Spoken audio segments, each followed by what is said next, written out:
So this is now my pleasure to welcome Don Berry. So Donald Berry is the founder of Berry Consultants and a professor in the Department of Biostatistics of the University of Texas MD Anderson Cancer Center, that you probably already know about. He was the founding chair of his department in 1999, received his PhD in statistics from Yale University, and served previously on the faculty at the University of Minnesota and at Duke University. So Donald Berry is a well-known developer of statistical theory and methodology, worked many papers and books about that. And he has designed and supervised the conduct of hundreds of innovative clinical trials, which he will be talking about today. So Donald, this is a great pleasure to have you here, and the floor is yours. Thank you, Sébastien. It's a great pleasure for me to be here, and thanks for the honor of asking me. I'm going to tell you a story. Really, it's like a 50-year story of trying to change clinical trials and clinical research toward bandits. It's a story that is ending. I'm happy to tell you about it today, as opposed to, let's say, 20 years ago, where everything would have been essentially negative in terms of the impact. But it is today, it's changing. Berry Consultants is a company, Sébastien indicated, that I co-founded about 20 years ago, and is designing trials in all diseases. At MD Anderson, I work in cancer. Berry Consultants works in all diseases, especially today. You wouldn't be surprised, COVID-19, but Alzheimer's, especially in Europe, by the way. And diabetes, sepsis, all sorts of therapeutic areas. And I'm going to tell you about multi-arm bandit problems. Now, you heard about these from Tor earlier. I'll repeat some of that in the context of especially distinguishing the Bayesian approach and the sort of standard approach. And I'll do it by talking a little bit about history. My focus is Bayesian, and the increasing focus in the world of clinical trials, certainly using the bandit ideas, are Bayesian. So I'll tell you what a bandit is. I'll give you some history. The word bandit in English is not a nice word. Bandits are robbers, are people that do bad things. And so the word bandit is not carried over in clinical research. Rather, we call them platform clinical trials. And I'll tell you what that means with a picture definition. There's a special trial to tell you about in this development of the ideas and the receptivity of the ideas in the world of clinical research and clinical practice. This is a trial in breast cancer. It's called I-SPY 2. And it's a phase 2 trial. Phase 2 trial means that the regulators don't care much about what you do. And so if you can persuade the pharmaceutical companies or the investigators to do a bandit-like trial, they will go along with that. What is especially new in the most recent, really 5 years, is the receptivity and acceptability in what's called a phase 3 trial, which is trials that you read about all the time that are used for drug approval. And to have these kind of weird ideas applied to what's called pivotal trials or registration trials, phase 3 trials, is sort of amazing. And I'll give you an example in pancreatic cancer. Where does this bandit come from? The word bandit, it actually comes from clinical trials, thinking of arms as being therapies. And in most clinical trials in the past have been 2-armed trials. And the arm then led somebody, I believe it was Fred Mosteller, to think in terms of what's called a one-arm bandit. A one-arm bandit is a slot machine. And you pull the arm and you either win or you lose.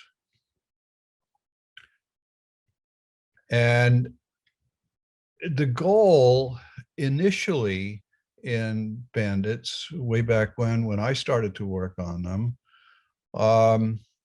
was that you wanted to maximize your expected winnings. You didn't know which was the good machine or if any machine was a good machine.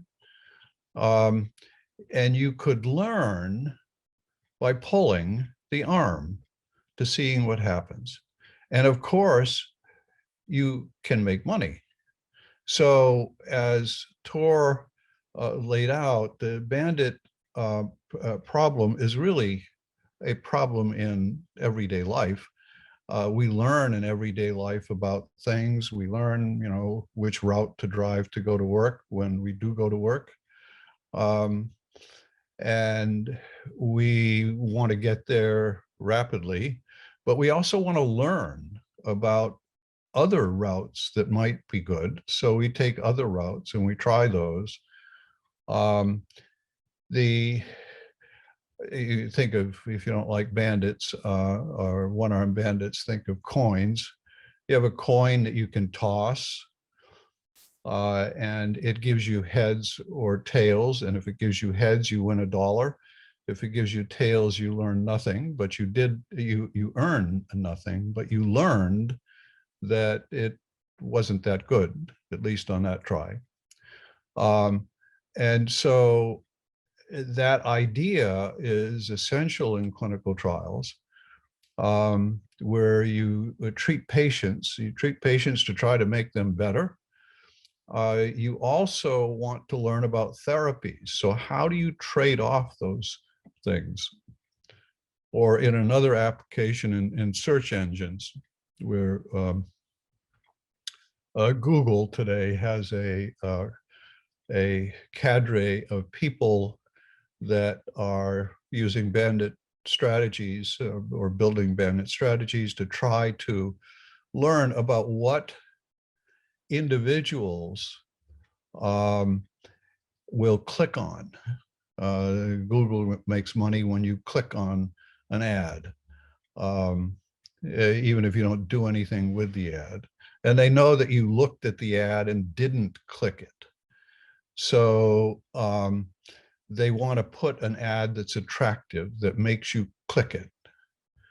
And if you do, then that's a win for them.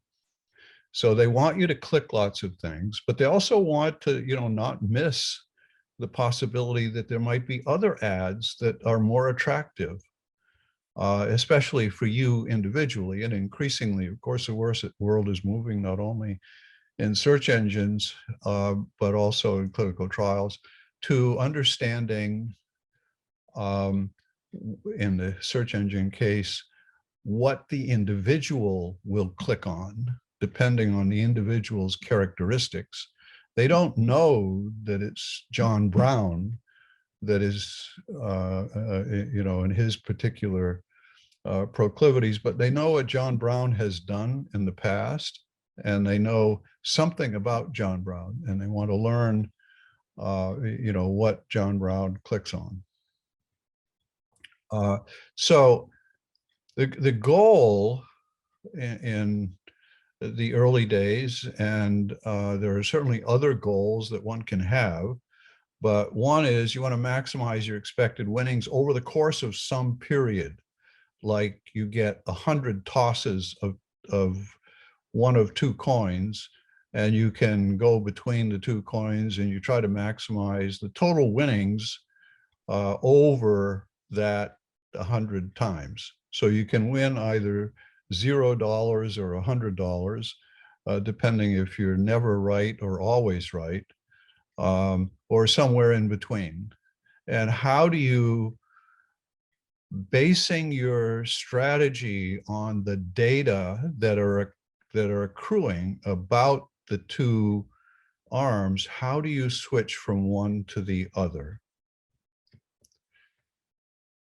So very simple, two Bernoulli arms, either success or failure. Bayesian approach is you have a probability distribution of the two probabilities of success. Let's say arm A and arm B. And these are uniform distributions, flat prior distributions. You don't know which arm is better, of course, but you don't know within the arm what is its probability.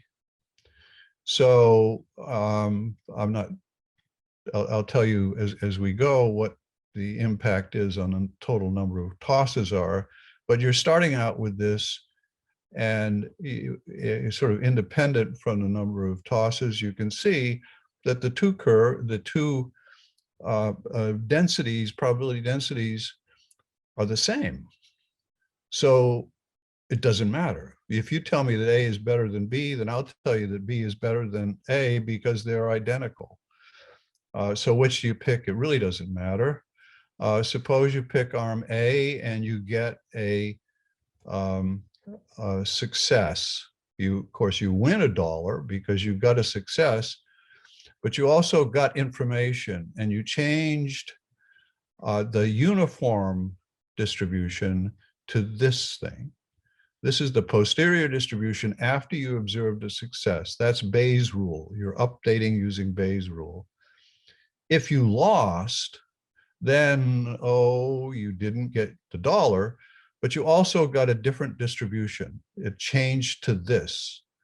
So when you make the observation, you can either go to this or this. In the first case, you made $1. In the second case, you didn't make $1. So now, let's suppose you win, and you're comparing to this arm, which didn't change. We're assuming independent arms. Now what should you do? So suppose you say, well, I won the first time, I'm going to try it again. That turns out to be the right thing to do, by the way. And the new distribution now becomes this one. This is a beta distribution with parameters 1 and 1 or 2 and 2, depending on how do you parameterize it. Its mean is a half. This mean is a half. So the means are the same. Which one would you choose? So how do you do this? And I'm not sure what Tor laid out, but you can solve the problem. It's an NP hard problem, but you can solve it by doing dynamic programming. So here you are today, that's the two uniform priors. If you use arm A, you go to a state after you get a failure, if you get a failure, or you go to a state with a success after you get a success, if you got a success on arm A. Same thing for arm B. So arm A goes across. If you choose to use arm A, you're going across. If you choose arm B, you're going down. And this is the full layout for the first 7 tosses. This is everything that can happen in terms of sufficient statistics for the first 7 tosses. And the reason for 7 is because I ran out of space here. And if the first part is this embedded within here. So let's suppose I'll modify the problem a bit and say you get 100 tosses, but you can be adaptive only within the first 7. You get to look at the first 7 tosses. You can do whatever you want back and forth between the 2 arms, between the first 7 tosses. And then you have to pick one. So for the next 93 tosses, you pick the one which has done best so far. And let's see how that works. How do you proceed? You start at the end. The end here is 7. So in backward induction, you have to go out to the end game and then back up from the end game to say how you would, it's pretty easy, the decision to which coin to toss after the first 7. You've seen the first 7 observations. And which one would you toss for the rest of the time? It's easy. You can write down in those places what the expected number of heads or the expected number of successes is for the rest of the time, the next 93 times. So you write those down in these places, and then you go back.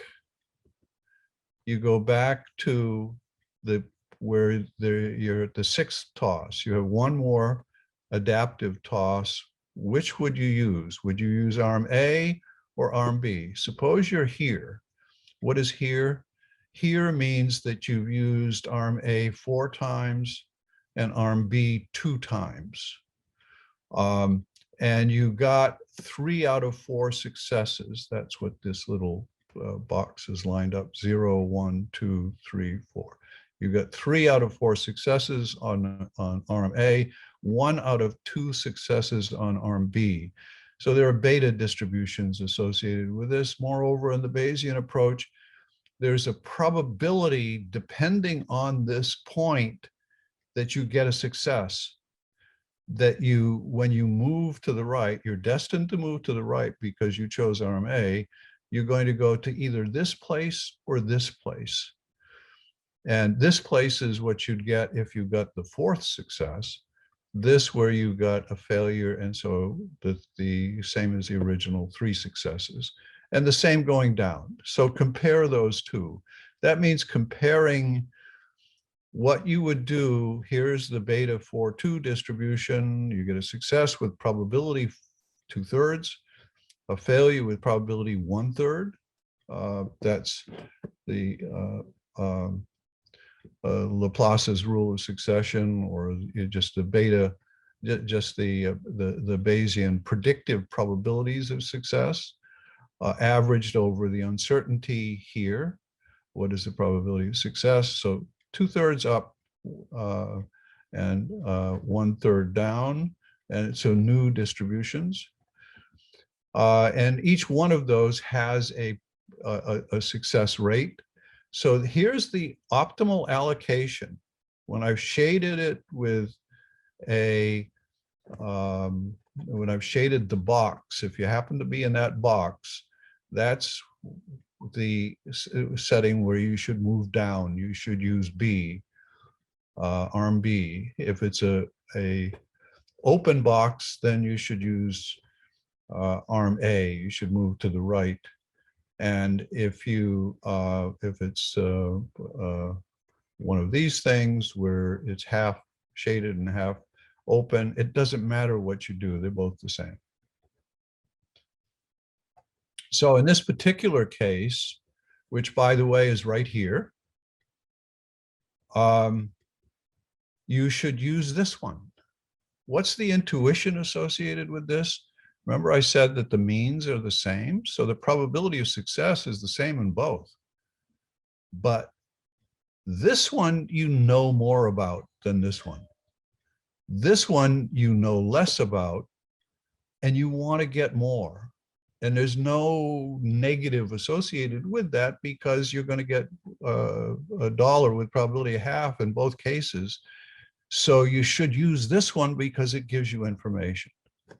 So it's a pretty easy intuition.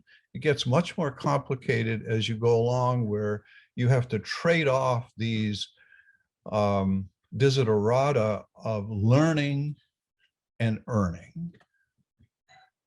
So the thing that you do in doing this dynamic programming, backward induction, going back to the beginning, is you eventually get a number of expected successes from today.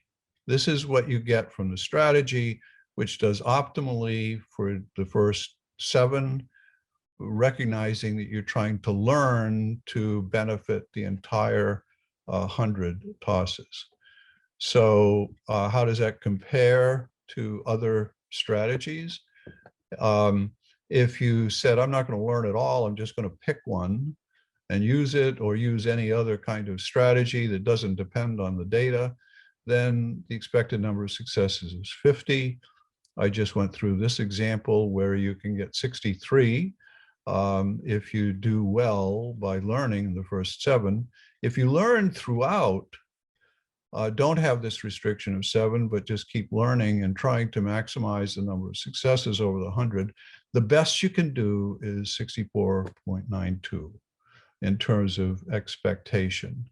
And this number, as both of these go to infinity, called the expected value of perfect information, is 2/3 of whatever the total number of tosses is.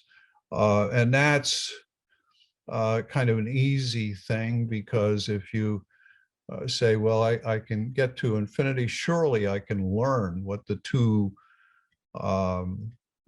probabilities of success are. And so I've got plenty of time to do that.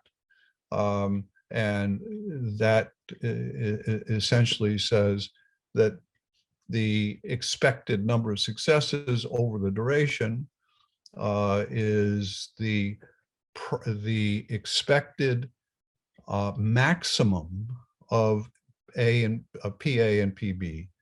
And the expected maximum for a uniform distribution on the unit square is 2/3.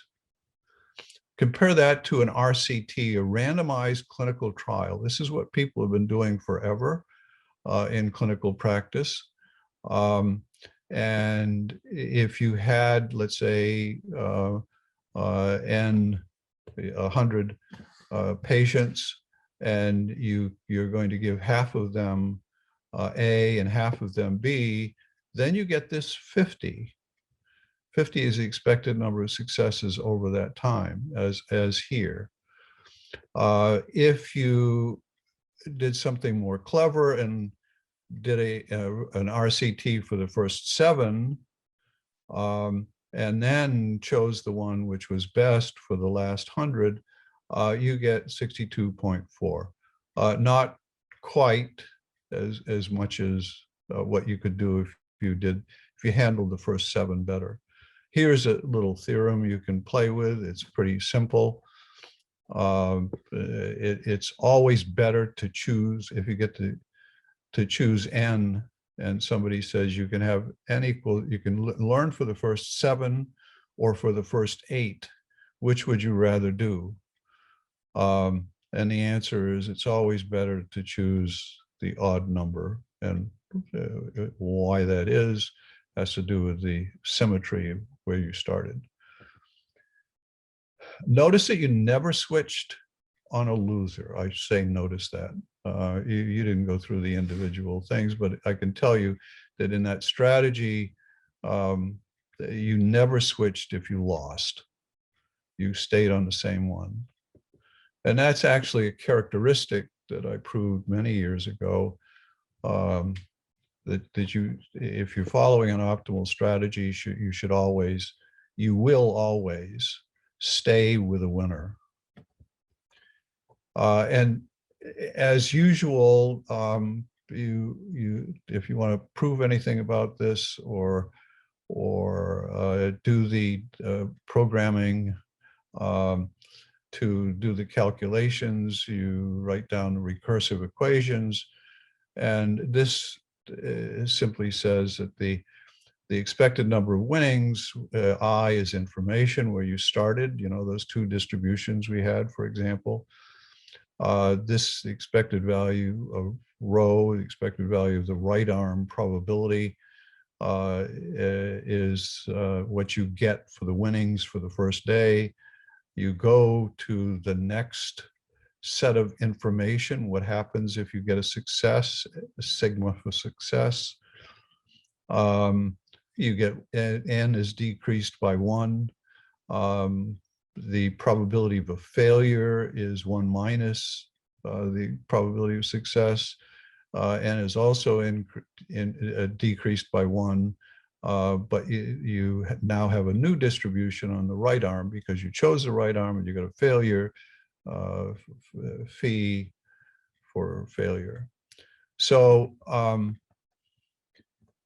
you can prove this stay with a winner rule.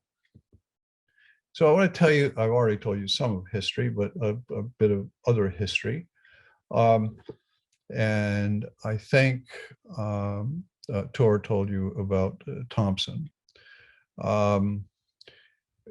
In a book that titled Bandit Problems that I wrote with Bert Fristed in 1985, I think, we resurrected this Thompson thing in the bibliography and said what he did. It was really quite an interesting thing. Notice it's 1933.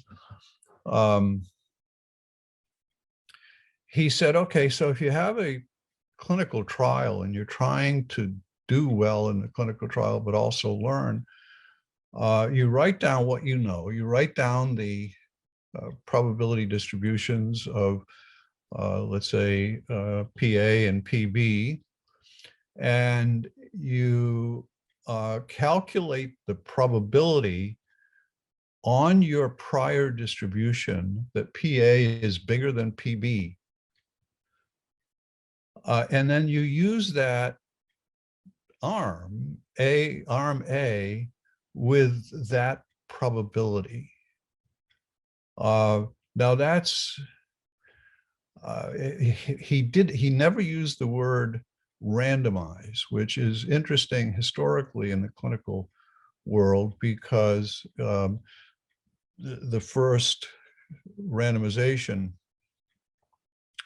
first randomized trial in the clinical world was in the 1940s. Bradford Hill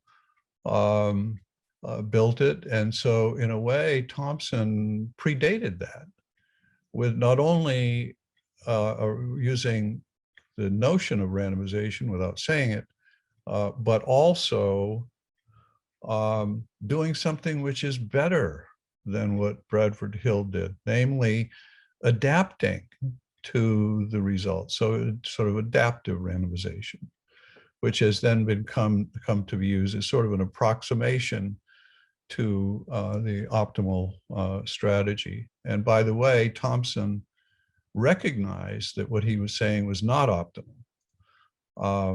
but that it's better to use information than not.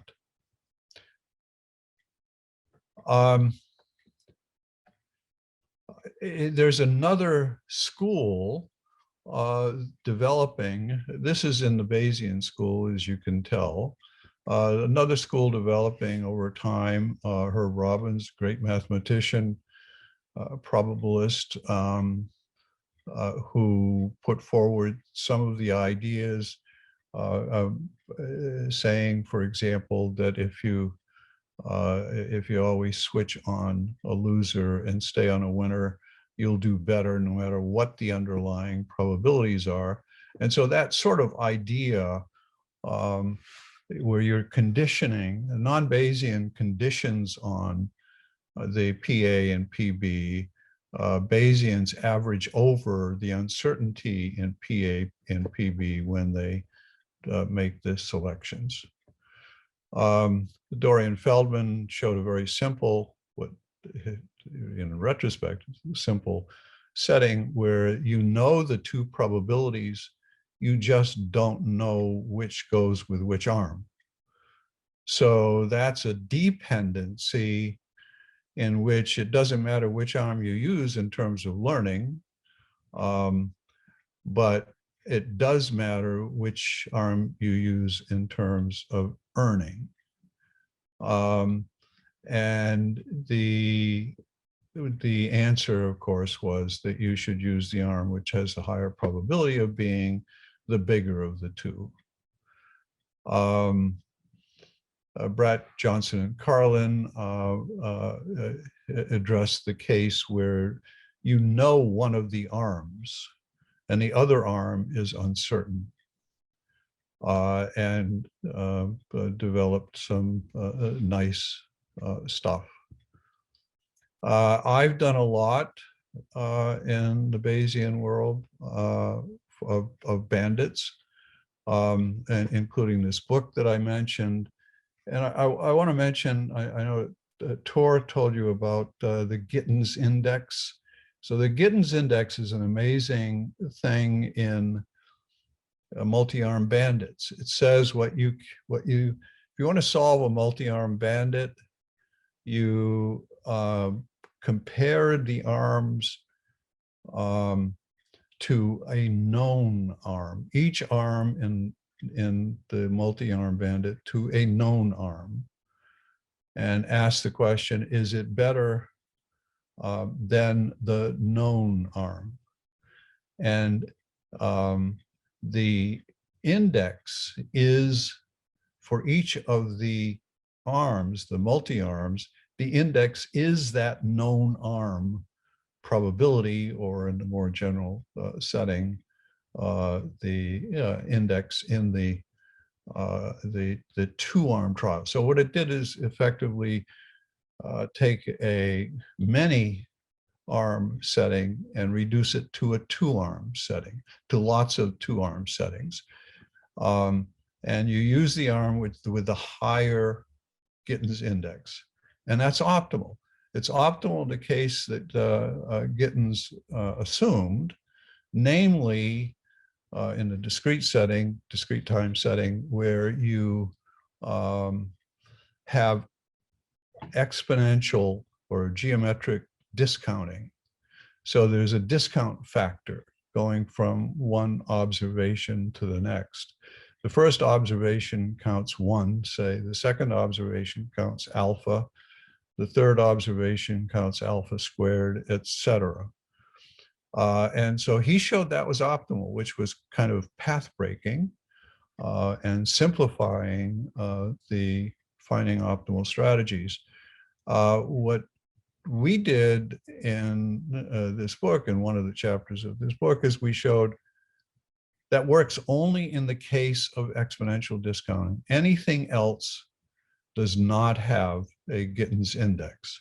One can, of course, make approximations, but it's the Gittins index strategy is not optimal unless you have, for some alpha, this 1 alpha, alpha squared, etc.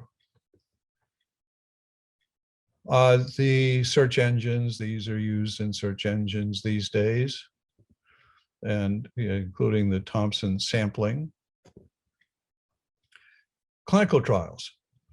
So my prototype problem from the very beginning was clinical trials. I thought this was the way clinical trials should be carried out, to maximize treatment benefit to the patients who have the disease.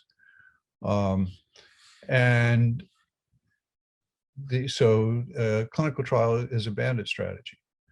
I came to find out that that was not the case in reality, that people did these strange things like ignore the data and just do randomization and then open their eyes several years later when the trial announces out and say, oh, drat, I should have looked at the data because something was happening. And I mean, it's nutty, really. It's real. And I couldn't imagine that people would actually do this. And came to find out that indeed, not only do they do this, but this is the worldwide standard, the so-called gold standard of clinical research. So I started to fight and show, that adaptive randomization is much better than the balanced randomization. And I got advice. I'd give talks at biostatistics departments, and they'd say, you don't know what you're talking about. You don't understand clinical trials. You're wet behind the ears. You should learn about real trials. And by the way, prior distributions are biased. You can't use those. So you can't use the Bayesian approach. Adaptive randomizing, the Thompson approach is biased. Not randomizing is a non-starter. You can't do clinical research unless you randomize. So what did I do? If you can't beat them, you join them. I started to work in the real clinical trial realm where I had to do these dumb clinical trials. It was the only thing that was possible. It was the standard. But I built a reputation so that when I came along with crazy ideas like bandits, people listened. I went to MD Anderson 20 or so years ago and got people there willing to do Bayesian trials. And this was a paper that we reported on the first 200 Bayesian, 200 trials with a Bayesian approach at the MD Anderson Cancer Center. This is an editorial that said it's possible for a biostatistics group to apply Bayesian methods on a broad scale and have them accepted by stakeholders. But while the bulk of these are, well, there are some in the world, the bulk are confined to a single zip code, 77030, the zip code of MD Anderson. Why is this the case? Well, I can tell you that it's no longer the case. This was when I got to MD Anderson and started to do this, this was a profile, the new math of clinical trials in Science magazine. I've written things in the lay press. This was in Fortune magazine about how to and how we're taking clinical research to the next level. MD Anderson has used the Bayesian approach in more than 1,000 trials. Medical device companies have gotten approval for over 100 devices in the United States. All major drug companies are using the approach. Some, it's a minority of clinical trials, but it's increasing as we go. And Berry Consultants specializes in doing it, especially the platform trials. So what about platform trials? Here's a platform trial. Different companies bring their therapies to the people running the trial.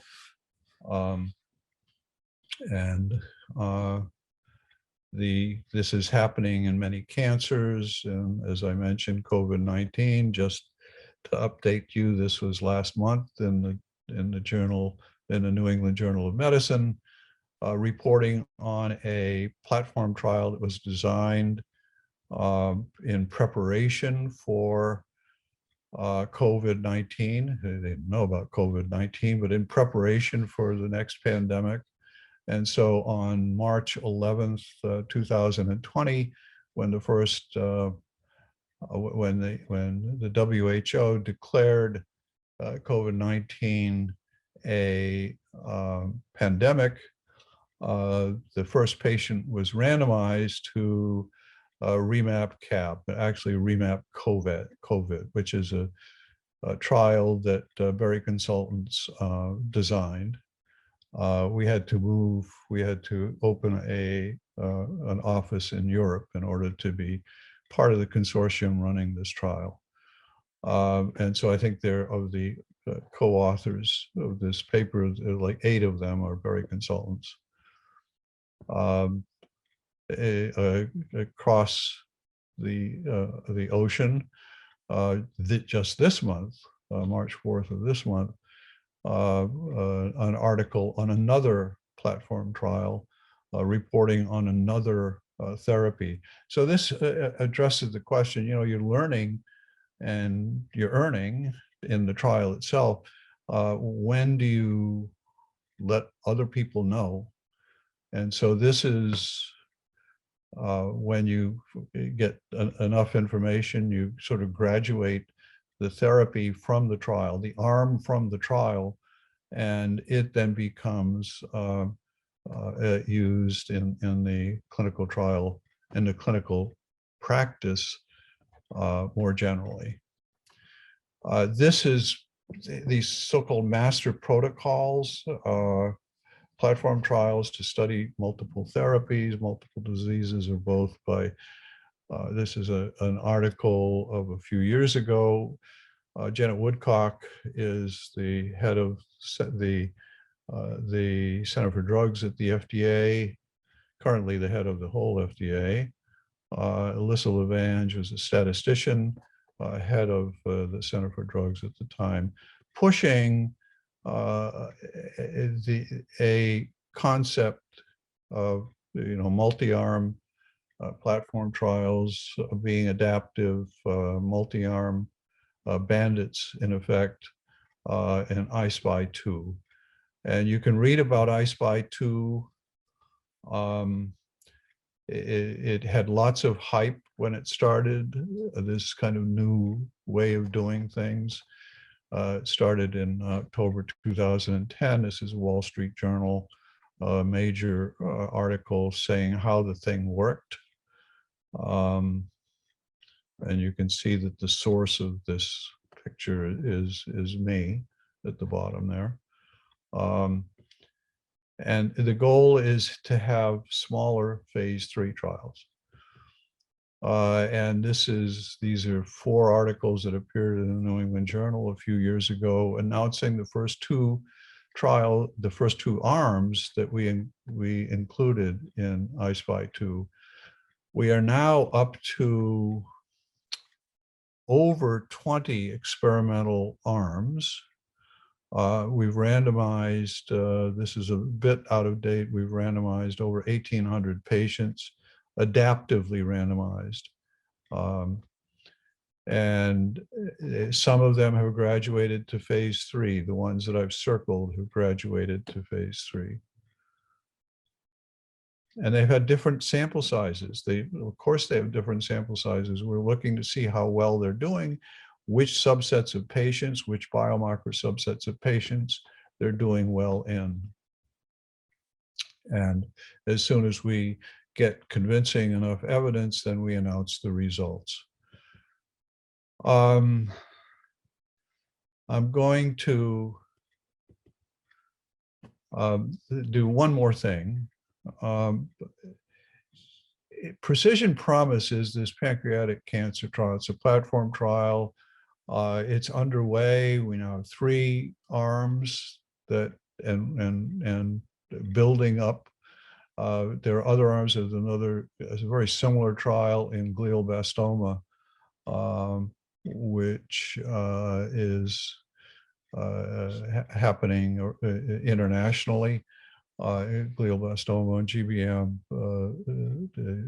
brain cancer that's essentially uniformly fatal. And these are innovations in this phase 3 trial that have never been used before in phase 3 trials. The bandit aspect, the adaptive learning, deciding whether therapy is good. The FDA has bent over backwards and allowed me a particular definition of type 1 error, which is their mantra, controlling type 1 error. We use predictive probability, Bayesian predictive probability. And we use all of the control patients, not only those that were concurrently randomized, but were in the trial prior to a particular arm coming. Arms come and go. So precision promise, a patient comes in, you randomize adaptively, you update the outcome data, you have a longitudinal model based on the things that happen early. Overall survival is the endpoint. You calculate the probability that each arm that is in its stage 1, which is the learning phase, is better than control. Within each signature, which is signature is an indication, a patient subset indication for the therapy. You decide what to do with the arms. They can stop for futility. They can stop because they reach a maximum. They can continue in their stage 1 in the learning stage, or they can graduate. And graduate means you stay in the trial. You don't tell anybody, you just graduate, stay in the trial, and you enter stage 2, which is a fixed randomization part. And you add additional arms if you have an accrual that's going to permit doing that. And simulations are required to find the type 1 error, to find the so-called statistical power of the study. And I just want to show you one of those simulations. We do hundreds of thousands, millions of simulations in different scenarios to do these calculations. What the FDA calls a complex innovative design is one where you can't just go to a book and find out, what the sample size is for the trial and design a trial by the book. Here, you have to use simulation in order to evaluate the characteristics of the trial. That means you have to lay out prospectively what you're going to do, however complicated it is. And so this is a particular scenario where some arms are coming on. It's a little bit complicated because there are 2 control arms. And this is what we show to people to explain the trial. We take one or a small number of simulations and show the results in the simulations over time. So this thing on the left-hand side is a so-called Kaplan-Meier curves. They're survival curves. They show what the probability of survival is for the various arms. Here, this is 15 months after the trial started, and there are 7 arms, including 2 control arms, so 5 experimental arms. And the sample sizes so far, some of these were from the beginning, others have been added over time. The sample sizes are in this middle plot, and it's a bit of a complication because there are different lines of therapy, different subtypes of the disease. The green arm has been doing well, and so it's gotten, many more patients than some of the other arms. The upper right corner shows what the randomization probabilities have been over time. You see how this works, where it shows the latest, but also shows the history. The lower right says what the predictive probabilities are, and are you ready to graduate? And as you go, nothing much is happening. And then along comes an arm, this arm 7. I don't know what color that is. It looks like a pink color. That's this arm up here, and this sample size here. And you see that it's getting most of the patients. Most of the F here means that these arms have dropped for futility. So there are only 2 arms being randomized at this time, the pink arm and the blue arm. And the pink arm is getting the lion's share. As you go, other arms are added. The pink arm continues to do well. It so-called graduates. We follow for an additional 12 months. And at this point, arm 7, this pink arm, has done better than everything else, including the control arms, and it graduates with a particular hazard ratio. So we show, you can't possibly have followed what I've shown you here. Just the point is that you have to show physicians, companies, regulators, how the thing works. And they, it's a mystery to them because most trials work with nobody tending the store, nobody watching the data. Here you're watching the data, at least vicariously. You're not going to be there in the trial, but you get to see how the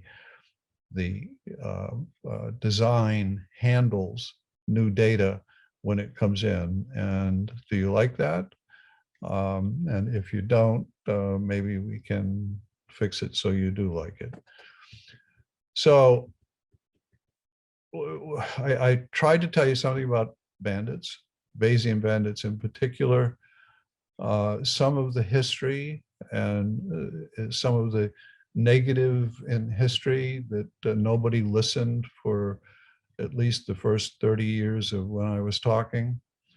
But then they started to listen, and the world hasn't completely changed, but it is definitely moving in this direction of doing better things and using MABs to do those things. A few years ago, Janet Woodcock, the head of the FDA, said that we have to turn the clinical trial paradigm on its head. And she described these multi-arm bandits using the platform trial term as the future of clinical research. So I hope it is, and I think it is, and things look positive. So I'll open up for questions. Okay, so thank you very much, Don, for this nice talk. So we have indeed a few questions. So I have the first question. Hi, could you say a quick word on causal inference? It is like we always associate randomized clinical trials as the golden standard for causal inference and assessing the effect of the different treatments. But in machine learning, bandits are often presented without connecting them to causality. Please correct me if I'm wrong. So this is a question by Albert. So we're making inferences. I didn't understand everything you said, Sébastien. Yeah, it was a long question, sorry. A few words about causal inference. I'll answer at least part of it. We're making inferences all along. You're taking a Bayesian approach and making inferences. So is that scientific?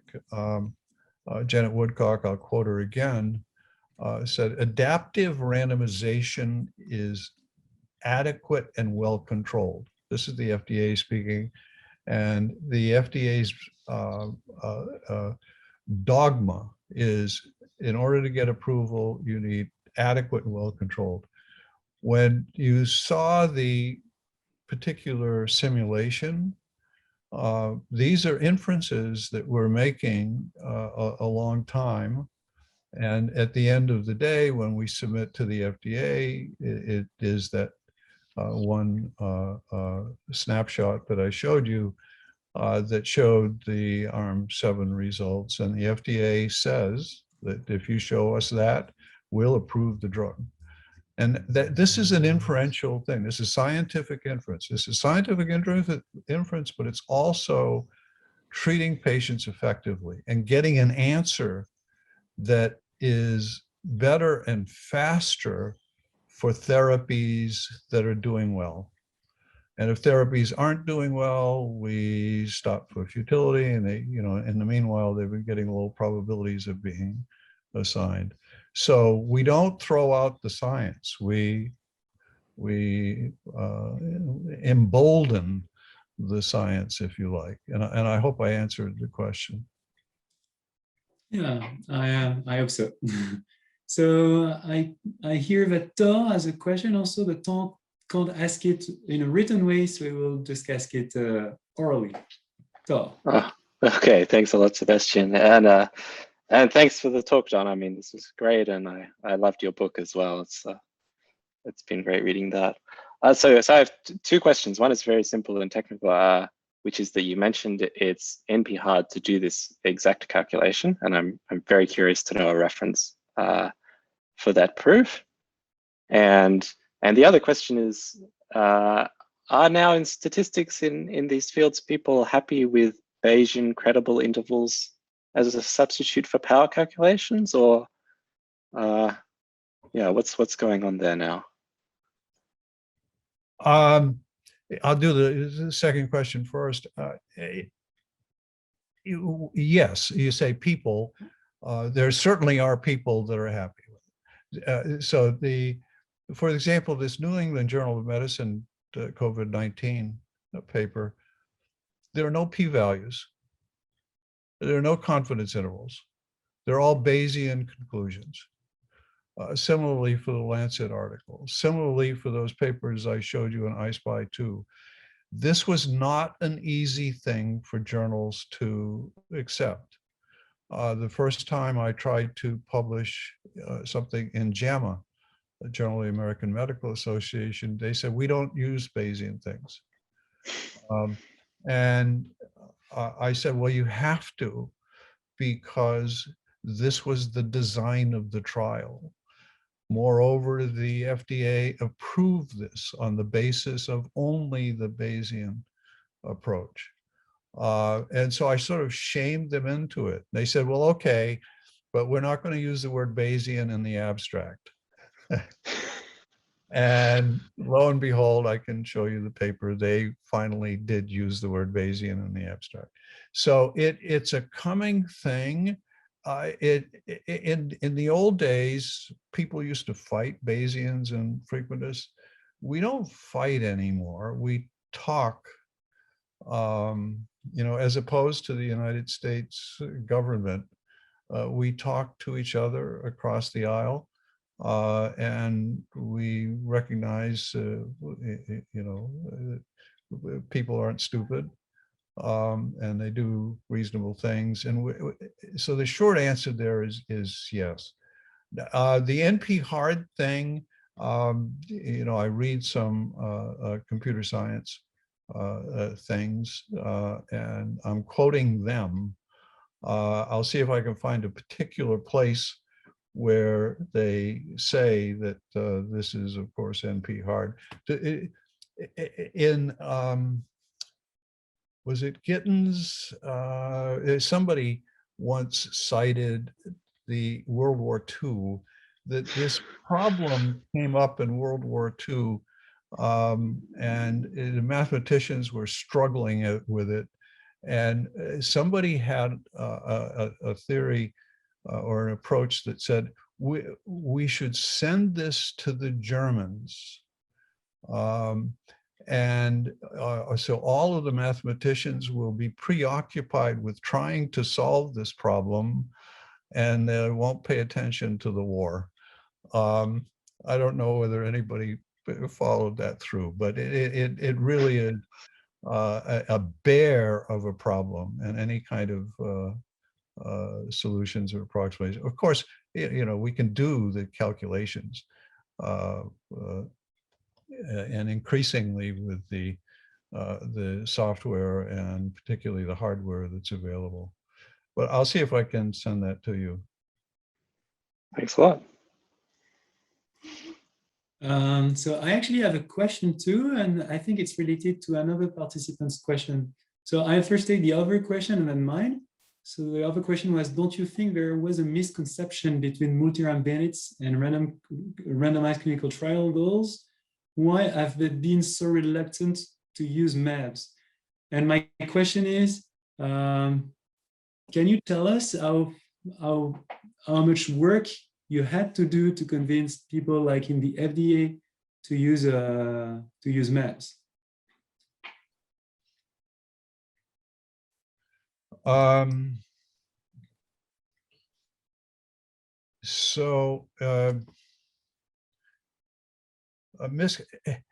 It's sort of easy to understand if you consider the history of clinical research. It's been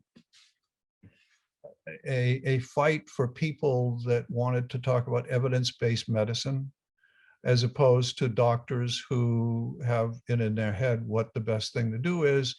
And doctors over the course of time have fought the evidence-based medicine attitude by saying, this is my patient, I know my patient, don't tell me about other patients, they don't relate to my patient. And this is an attitude, by the way, that continues in some niches. And along comes Bradford Hill in the 1940s with randomized trials and showed over the course of time that things that people thought were correct and appropriate to do were in fact wrong, that we were doing harm. Something in randomized trials continued to show that people didn't know what they were doing when they were assigning these things. So the term gold standard, which you used earlier, it just became, we reached a plateau where medicine became a science. And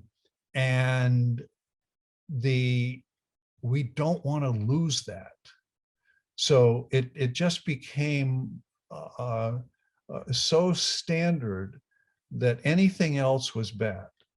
What I want to do and have been trying to do is to move from the plateau, to not throw out the science, but to improve the delivery of care, to improve the earning aspect as well as the learning. There has been incredible reluctance that is dissipating, hopefully. It still exists in all regulators. I struggle with the EMA all the time in some of the things that they say, although they're somewhat open-minded. The story of changing the FDA and how much work, it's been the major focus of my life for this 30, 40, 50 years. And it has been a huge effort. I was once riding in the metro in Washington, D.C., and a statistician from the FDA came up to me and introduced himself and said, Don, I've been to many of your talks and I enjoy them, and I become a Bayesian for 10 minutes. And then I go back to reality, and he said, you should work on a sustained release version. And so I kept working, you know, I was doggedly working and giving talks, but I Spy 2 sort of changed things. And again, when I got to MD Anderson 20 years ago and started to do these things and got great results, converted doctors. So it's been really one at a time, converting people, and eventually they see the light. Either they see the light or they don't see the light. And in any case, people die. And other people who are born are more willing to see the light. I see. So it's nice to see such achievements after all these years, I guess. Thank you. So maybe we have time for two other questions. So one of them is, so maybe I will make it a little more concise. So there are two types of, at least more than two types, but here are two types of bandit problems: pure exploration, which means identification of which arm is best. And there is also the problem of maximizing the total rewards. And are clinical trials closer to the best arm identification problem or to the maximizing the total rewards, which would mean here treating successfully as many patients in the cohort as possible?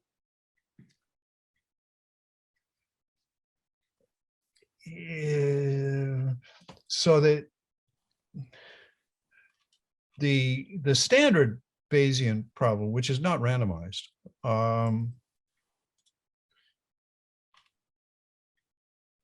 it focuses on maximizing total rewards. That's the focus, but it in fact does identify along the course of time which is best. I mean, if you consider,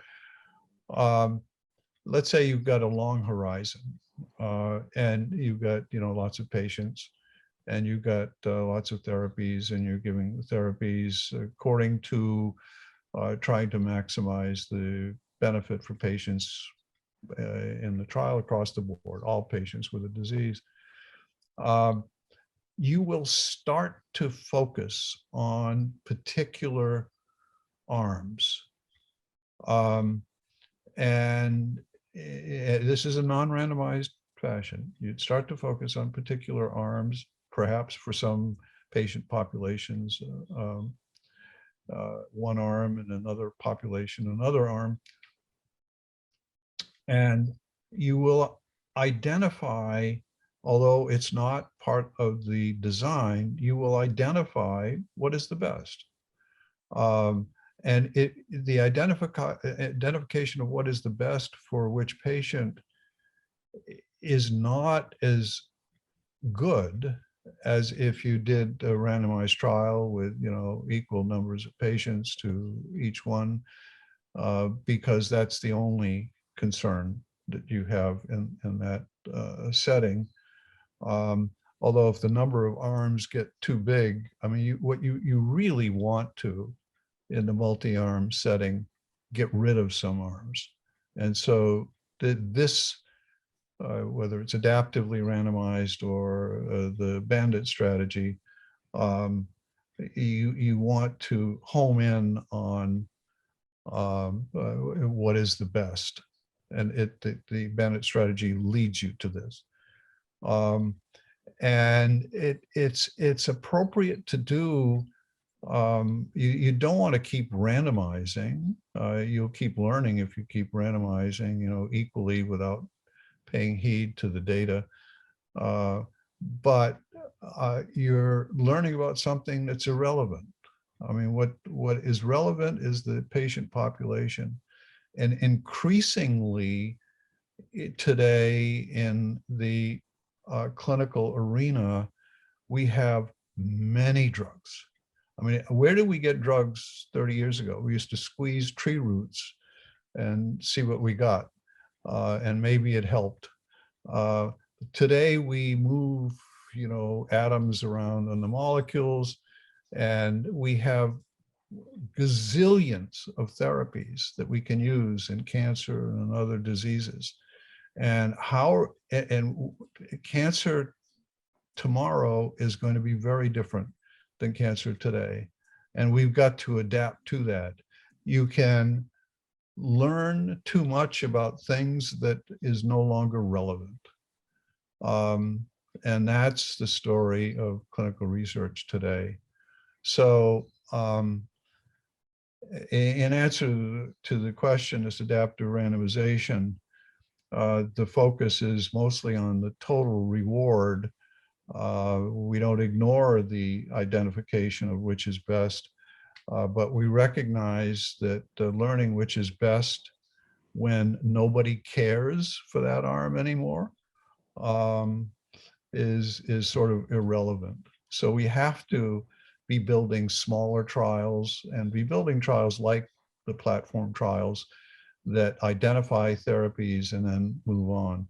If you look at I-SPY 2 with the 20 or so odd arms that we've had, and you look at the overall response rate, so-called pathologic complete response, which is the primary endpoint in the trial, it has improved enormously within I-SPY 2 over the course of the 11 years of the trial. And it's because we've been adapting and moving forward and throwing out therapies that are not effective. Okay, thank you. So it depends on what time you have done. There are still some questions. We may end now, and that's life. Fine. Let's still forward a few questions as you wish. Yeah, more questions are fine. Okay, great. So, so there is a question from Emmanuel.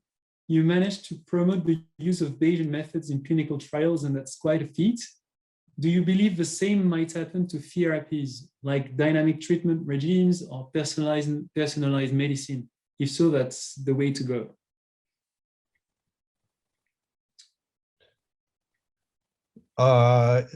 So yes. So what is a dynamic treatment regime? One of the problems with medicine is therapies. I mentioned that we have so many therapies now. And when people do clinical trials the old-fashioned way, they have a therapy, they compare it to what is the standard. They do, 2 years of accruing patients and 2 years of follow-up, and at some number of years down the line, they say this is better or not. And meanwhile, the world has moved on to other therapies. And it's this analyzing one therapy at a time that has been so, I'll use a pejorative term, I can't help myself, that is so dumb, because it's not realistic in the current setting of biology in any of our diseases. We don't know how to use drugs. We don't know combinations. It's very difficult to investigate combinations, but that difficulty shouldn't hamper us. And we, in Precision Promise, we are going to be looking at combinations. We just had a meeting with or discussion with the FDA in this past week about doing, combining experimental therapies and learning about them. What are the contributions of the individual pieces? Similarly, for the dynamic treatment regime, dynamic treatment regime is within a patient, you see that a therapy is not working, and so you switch within the patient.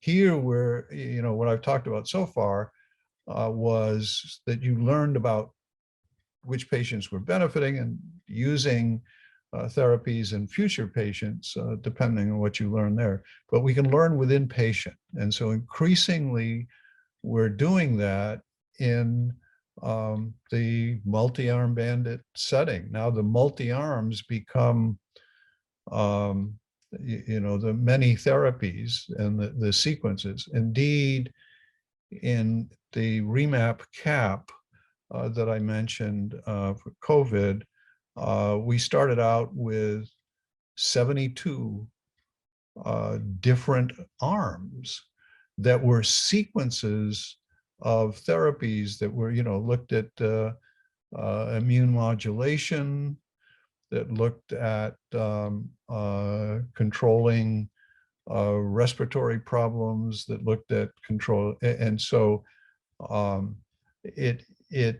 we've got to be doing things like that, both in terms of the combination therapy, but also in the sequences.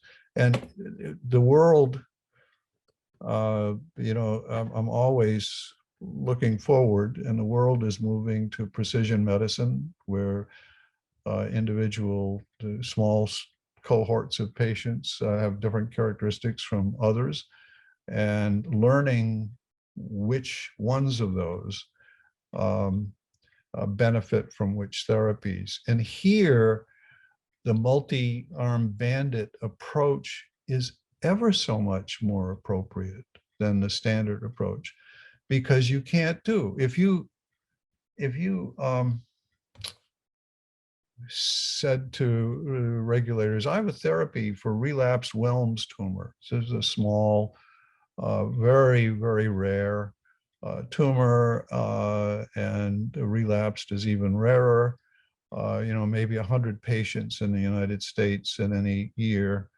And I'd like to investigate this in a clinical trial. They would say, well, okay, what are you trying to do? And you say, we'd like to improve survival by 25%. Okay, then you need 600 patients. You would say, what are you talking about? There aren't 600 patients in the world. Well, then you can't do it. I'm being literal here. This actually happened. And we can do it. We can, look at various therapies and have 20 patients or so, whatever it takes, to learn about which ones are benefiting. So not only is the MAB appropriate, it's the only thing that's appropriate in my view. And I think it's one of the reasons that the MAB has been accepted, because there is this recognition in the clinical world. I see, very interesting. So I have two other questions that are somewhat related, but I think were asked right after my question when I asked about the work with the FDA. So the first question is, if you had to live the same story again, would you change something in your approach of changing perceptions? And the second question is, do you mean that establishing the rules of plain statistical estimation of randomized clinical trials efficiency was so painful that accepting an adaptive version of it with MABs was first unbearable? I don't know if you understand. So are you on the chat, or where are you? It's the Q&A that you can see at the bottom of the.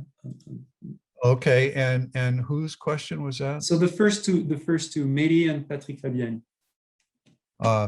Have the same sort. Would you change something in the approach of changing perceptions?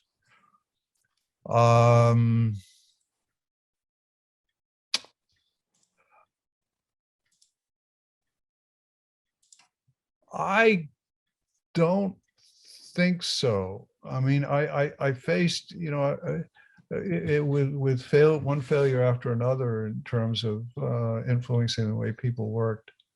and perceived, I would ask myself this question, what am I doing? Why don't I do something else? And I think it was just inevitable. I think the strategy that I eventually used to become a standard player, to do, I designed really path-breaking trials, path-breaking in the sense of having affecting clinical practice. And one of the things I did was to use factorial designs, which were sort of unheard of in breast cancer. But I persuaded people to use factorial design. And so we would learn several things in one trial. In one case, learning both that paclitaxel was effective, Taxol was effective when added to the other therapies in node-positive breast cancer. And also that increasing dose of doxorubicin, adriamycin, was not effective. So that both of those things were path-breaking and practice-changing in the world, and not only in the United States, but in the world. And that sort of put me in a position where I had done these things in playing the usual game. And it's kind of like a bullfight. Bullfighters versus picadors. So if I showed that I could fight the bull, and then said, well, maybe there's better ways of doing this. So it's the fact that I established a reputation in the standard clinical world, I think was essential. I had to show that I understood the medicine, that I understood the biology, that I understood what the people, the researchers were trying to do and worked with them, that I understood the regulators and worked with them and got the regulators' respect. And I think that was the essential. So the short answer is no.